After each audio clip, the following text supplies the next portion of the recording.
Welcome back to SaharaTV. My name is Rudolf Okonkwo. Yesterday was a new beginning for Nigerians when the new president was inaugurated in Abuja, President Muhammadu Buhari. Today, a lot of people from eastern part of Nigeria are marking an anniversary of the declaration of Biafra.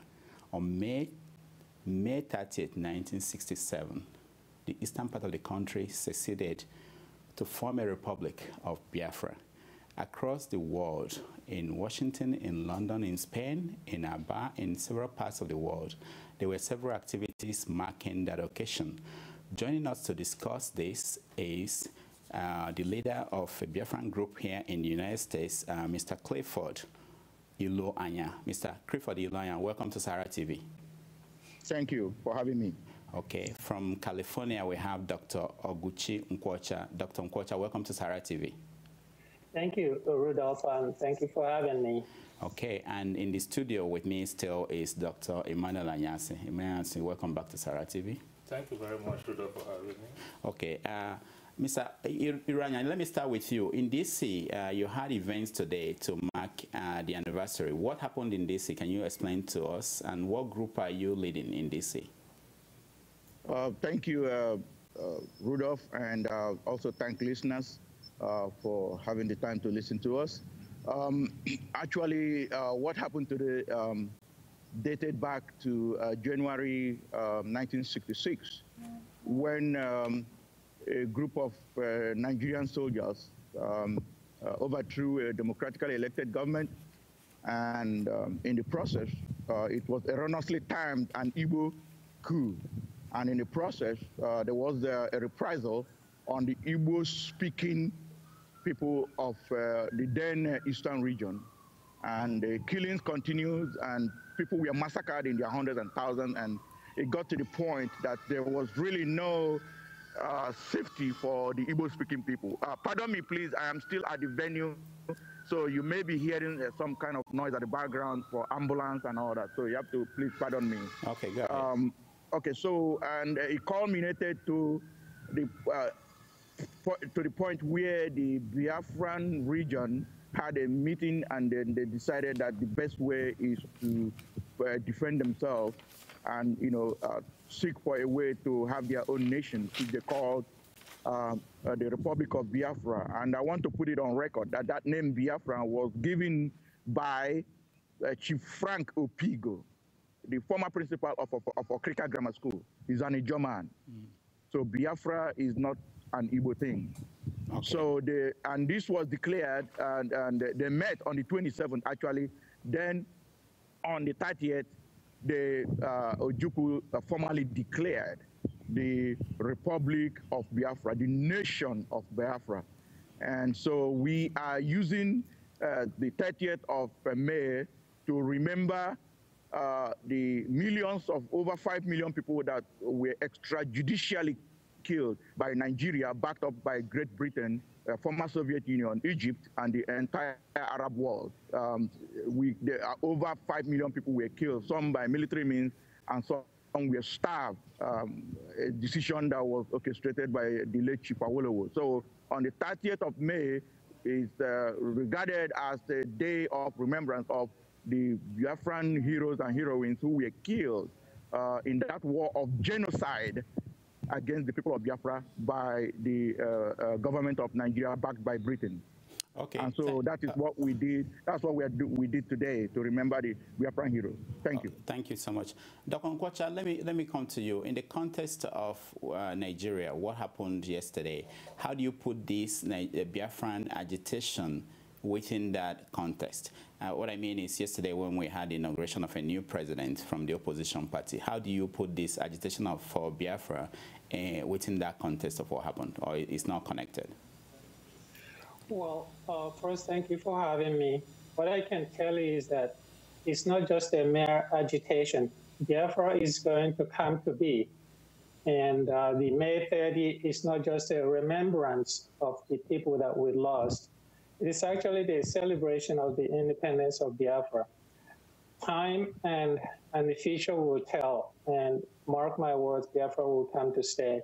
Nigeria is not a good place for any group except for people that are benefiting from it. Nigeria is damaging Igbo people, damaging Biafrans. And there's only so long it can damage the people before the people finally wake up. Now, as far as the change in government, what we know from the history of Nigerian leadership and administrations is that each single administration comes in with a lot of hope. But if you look, they perform much worse than the previous one, even when it seemed impossible that they could perform worse. Now, you can look at Jonathan, you can look at Yar'Adua, you can look at Obasanjo, and all the way through and through. It is the same pattern. And I predict that General Buhari and his administration will also fail woefully. All right, thank you so much. Emmanauel Anyasi, you just told me that you lost someone in Biafra. What do you, when you look at the current agitation for Biafra, how do you picture it and put it in the context of Nigeria of today? Thank you, Rudolf. I think most times we have to look at the historical antecedent to this Biafra thing, because one thing that, like the first guest said, was that after the first coup, that it was looked at as a Igbo coup, and the person who plotted the coup, or the ringleader, was Nzogu. Nzogu happened to come from a Anioma Delta state, from Opana, close to Asaba. And then after that, the Ironsi came. Ironsi was killed, and then the Igbos were being massacred in the north. Then they had to come back, and then all the problems started, and Ojukwu was forced to now declare a Biafra Republic. Again, within the problem the Biafra had was that there was no unity within the Biafra Republic, the agitation. A lot of people didn't understand what was going on. Nobody understood what was the problem then. And if you remember that even River State, the River State itself, were the Ijaws and the other people, they were part of the eastern region then. And then what Gowon did was to carve out River State from the eastern state. And even when the Igbos they were being pursued, they moved across the Niger. As soon as they moved across the Niger, they abandoned the Delta Igbos, so to speak. They used to call them Midwest Igbos. The Midwest Igbos were abandoned. People from Okpanam and even my uncle was even massacred then. And people, Asaba was, every young man in Asaba was killed. Because when the federal troops came, they brought out people who, all the men in Biafra, isolated them, and they massacred all the men in Biafra, I mean, in Asaba. Then, meanwhile, Ojukwu and his troop had started defending across the Niger. So even up to date, the Igbos are not still united when it comes to, sorry about that, the Igbos are not still united, because even look at the structure of Anioma State. Nobody has supported us. And so until there's a unity among the whole thing is a waste. Okay, Clifford, let me ask you, because I'm interested in the issue of the way how this Biafran is being pursued, Biafran states. There are several groups, quite like he's saying about unity. There are several groups with different agenda, and I want to know what is the model, what is the path to the achievement of this Biafran state? Thank you, Rudolf. First of all, it is not a state, it is a nation. No, I mean, when I say state, it's a nation, yeah, a nation state. I don't mean a state, yeah, it's a nation state. Yeah, because a state is different from a country. Okay. If you really want to look at it in absolute terms. Nigeria was a country. I'm using the term was, and I'm using it in capital letters, you know, and if you want me to explain, I will explain that, but let me go straight to your question. But before I do that, let me correct this impression that Biafrans are not one. And I would also like to make it categorically clear here that what we are discussing here is Biafra. I repeat, we are discussing Biafra. We are not discussing Igbo. If we want to discuss Igbo, then you let me know, and then I may have to... no, we are discussing Biafra, yeah. Clifford, let me ask you, we're discussing Biafra. I want you to... What he's talking about is the fact that when we talk about Biafra, sometimes we talk about including people from River State, people from all the other parts that are not Igbos. So are you saying that the Biafra you're talking about includes those from Ijo, those from Rivers, those from other ethnic groups around the Igbo area? Yes, let me make it abundantly clear now. Okay. And I am going to take anybody on who tries to argue with me. Biafra is made up of Idoma, Igala, the entire Delta State, the entire what is called River State, and Cross River, whatever, what they call South-South, excluding Edo State. And the only inclusion in Edo State is the Banke. There is a Biafran community called Ebanke in Edo State. So Ebanke is part of Biafra, and the entire remaining South-South, and then Lower Benue, Idoma, and then Igala. That is what is called Biafra. So Biafra is not about Igbo. So anybody talking about Igbo and talking about unity of Igbos, I think is trying to pigeonhole Biafra into the Igbo people, You know, we are Biafran people. I am only from the Igbo-speaking area of Biafra. Now, let me also correct the fact that we are not united. Even when we zero in on Igbo, we are all united. The only thing there is that people have been brainwashed by the Yoruba, Hausa, Fulani press. You know, they have done everything down to make the Igbo people look like they are disunited. And when you look at the news, if there's any bad news, and it happens to be somebody from the Igbo-speaking part of Biafra land, or what they call Nigeria, they will say Igbo person. But if there's a good news, like the people that were elected in positions in UK and other, they say Nigerian. You see, so these are the things that they use to twist our brain. But what we are doing now is to untangle ourselves from that brainwashing. So we are actually united. And even when you look at it, you are not going to get absolute unity. It is impossible to get 100%. So because there is no absolute unity, you cannot say that we are not united. Now, going to what the other speaker said about, you know, our brothers, our cousins from River State not being part of us, it was because of propaganda. And it started also by some mistake that we made.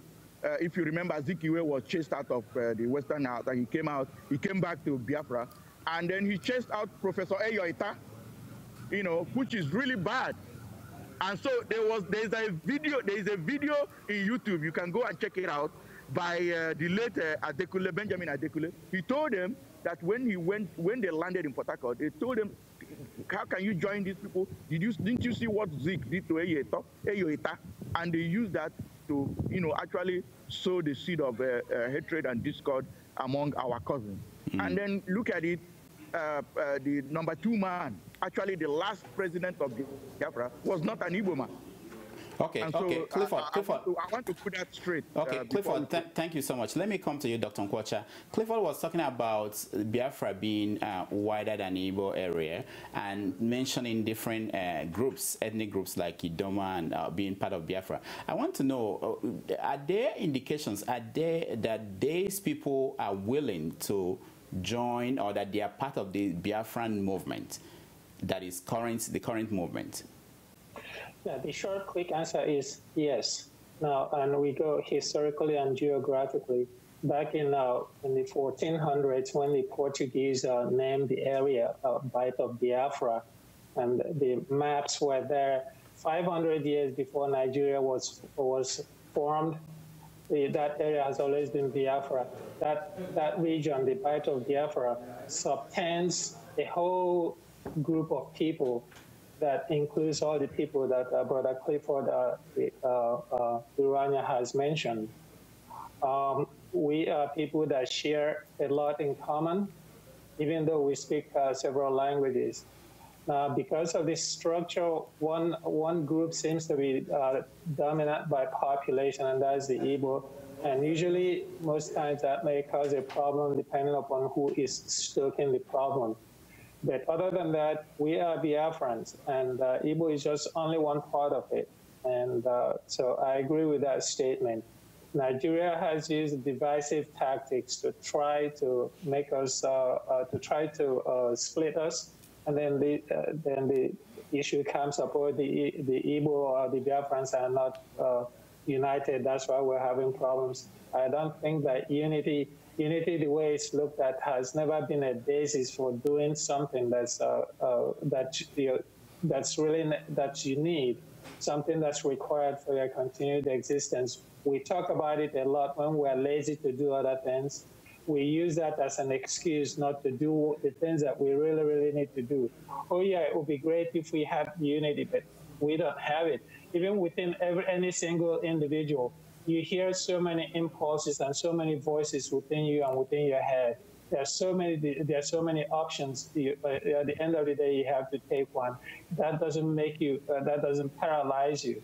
So I'm really tired of hearing this argument that, oh, they're not united, therefore they can't do anything. No, that's a wrong argument.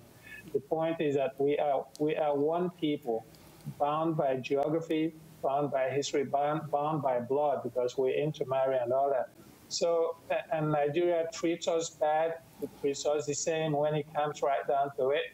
They may claim that, okay, well, the person living in the South is not Igbo and all that. But when Nigeria dishes out their stuff, they treat us all equally.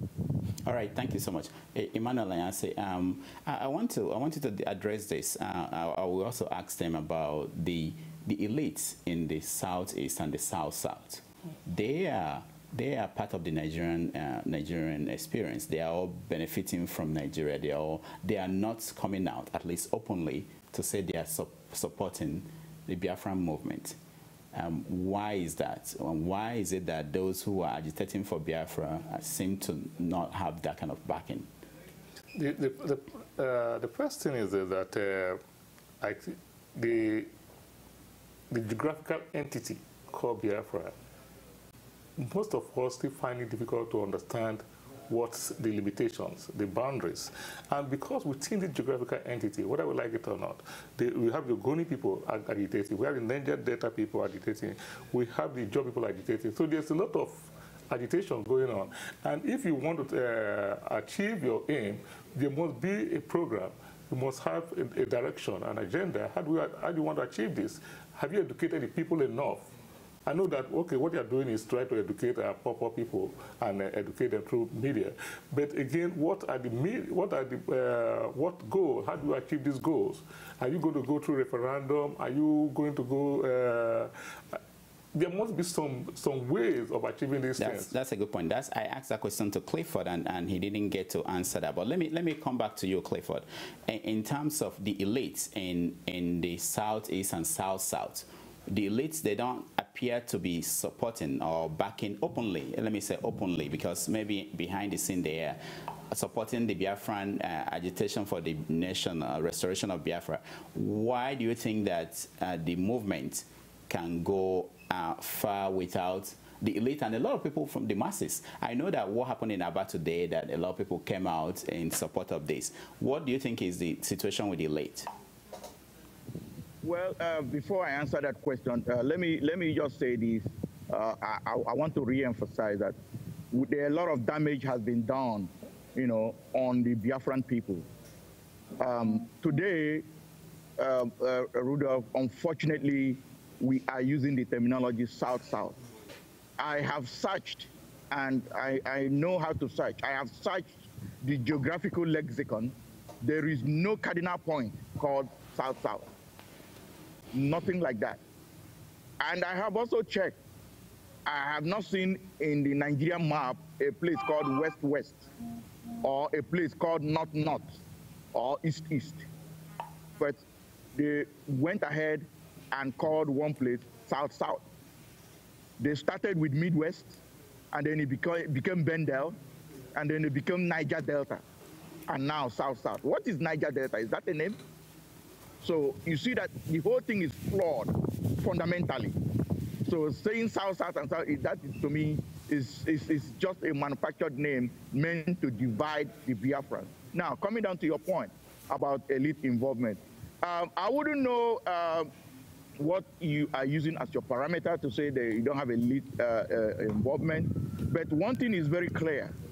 We are forming a Biafran nation that is bottoms up, like what you have in developed nations, where the power belongs to the people. We don't want to be like Nigeria, where a gang, a group of people, decide who takes what. So we are a grassroots movement, a nation built on the power of the people. We are not going to allow a bunch of individuals to hijack the process. And again, you need to understand that, we have clans, we have, communities. So it is not really out of place for because even where you come from, Rudolf, I'm sure you know that, you have your community association. Even within your community, you have your village and you have your omona. So even if you have different organizations, the ultimate aim, the ultimate goal is Biafra, and that's our destination. And so it doesn't depend on the number of organizations you have, but at one point in time, we are going to coalesce. But the first thing we will do is to dismantle this idea of South-South, North-North, East-East, Niger Delta. What is the delta? Is where a river gathers. Niger is actually, the real meaning of Niger means nigger. That's the Latin word of it, and Niger in French. The English is Niger. So are you saying that they are nigger delta or what? All right. So, all right. Thank you, Clifford. Dr. Nkwocha, we are running out of time. I want you to address this. In Scotland, in United Kingdom, you will see how the Scottish people who felt that they were not getting a good deal in United Kingdom pursued the goal to achieve independence. That led to the referendum that failed last year. What is the path to the nation of Biafra in this current agitation? Well, that's a very important question. Again, a referendum is a path that we're following and we think will occur. There's the Lower Niger Congress, which is a new organization that's trying to galvanize this, and that has actually been working in parallel with the other different organizations. You know what's very interesting about the referendum process is that the British people felt that their people had enough rights and they were civilized enough that they could allow a referendum when they have done everything to deny that and that to the people suffering in Nigeria. So it must tell you what they think of us. We're probably still bush people that cannot be trusted to make our own decisions. And so they nicely allow the Scottish people to do this, that they will never support it in Nigeria. And the other Nigerians that are there saying, yeah, we're not going to support this, they see what happened in Britain. But what they do not know, what they don't understand is that this was a great insult to the psyche and to the ability and rule of the African, that what is taken for granted and allowed as a right in Britain could not be allowed in Nigeria by the same Britain, followed by the Nigerian people. All right. Nkwocha, thank you so much. We are running out of time. I want to ask you this, Clifford.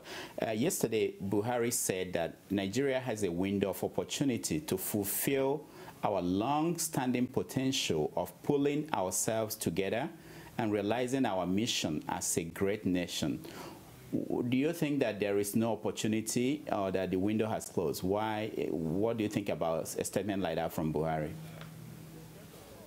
Buhari was not qualified to contest. He never showed his certificate. The electoral law says that you have to show your West African school certificate.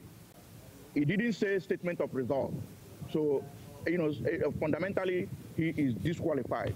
Now, the amalgamation document says that every nation has the right to pull out after 100 years, and beginning from January 1, 1914. So by December 31, 2013, I can tell you technically Nigeria has expired.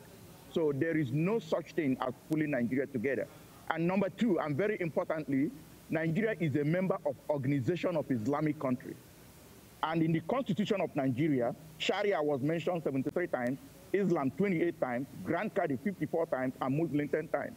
Christianity, Christ, church, pastor, priest, bishop was mentioned 0 times. So there is really no basis. Nigeria was a country made up of 3 nations, and it was designed to last for 100 years. So Nigeria has expired. So instead of trying to forge us together, the best thing is to allow us to go our different ways. Like Lugard said, we are like oil and water, we cannot mix. It is time to restore the nation of Biafra. Thank you. All right, thank you, Clifford. Dr. Nkwocha, let me ask you the same question. Nigeria has a window of opportunity to fulfill our long-standing potential of pulling ourselves together and realizing our mission as a great nation. Now, Clifford mentioned some things that probably is, there are things that are making some people not happy with Nigeria and the structure of Nigeria. Do you think there's no window of opportunity to fulfill the greatness of Nigeria?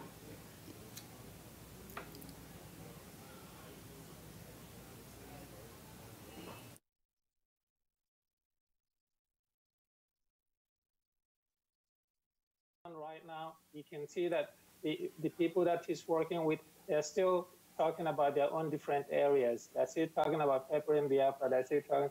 There is no such window. It's just an illusion.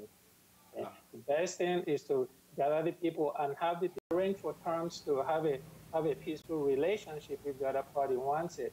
But there is really no basis for the unity of Nigeria. That statement made by Gowon still remains true, and that may be the only true thing that came out of Gowon's mouth. There is no basis for unity. So all this is another illusion. The place is going to be wrecked. Some more people are going to be taken for rights. Corruption will still be there. Look at Buhari's administration. Where are they coming from? It's still the same corrupt people that have driven Nigeria to where it is, the same people that have caused all the problems. They're the ones that in APC. And so how is it that that's a new window? There is no such window. All right. Thank you so much, Dr. Nkwocha. Emmanauel, let me let you round up. We're totally out of time. Buhari said, do you think there is no opportunity? Because a lot of people, not just the Biafrans, there are people from the Ogoni, the Jaw, who are not satisfied with how things are in Nigeria. Do you think that this new government that came into place yesterday can provide that opportunity to make resolve some of these outstanding issues? And he also said we must not succumb to hopelessness and defeatism. We can fix our problems. What we need to do is, instead of being defeatist, we have to ask for a new deal.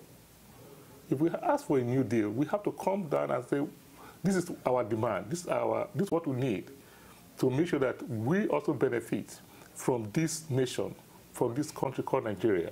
And that is why, if you go to the Southwest, they talk about national conference and all that. But I think that the problem Nigeria always had, even within the Southeast and the South-South, is a problem of leadership. That was what you asked, what about the elites? Are the elites in this thing? Because the elites that are benefiting, they don't see the suffering of the masses. That the biggest problem is that we have a leadership deficit in Nigeria. And for us as Biafra, we have to ask for a new deal.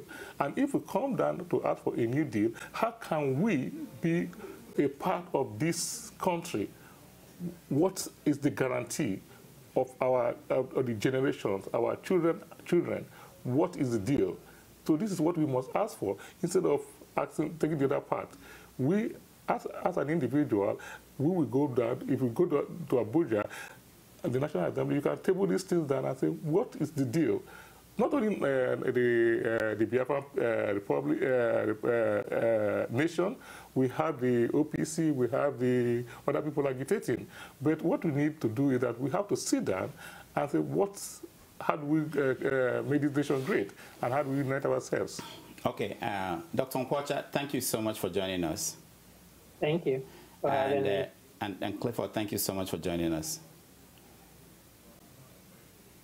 Emmanauel said, thank you so much. Thank you very much, Rudolf. We've come to the end of our show today. We hope you enjoyed it. We'll be back again this time next week on Saturday at 10 a.m. I want to thank everybody that joined us, all our guests, our Skype guests, our guests, people that spoke to us in Abuja, and all the technical people who were here with us from yesterday to today. And we hope you will keep watching, because our show will be on live stream. You can also go to our website, SaharaReporters.com, and see our continuing coverage of the inauguration and the new government that came into place yesterday.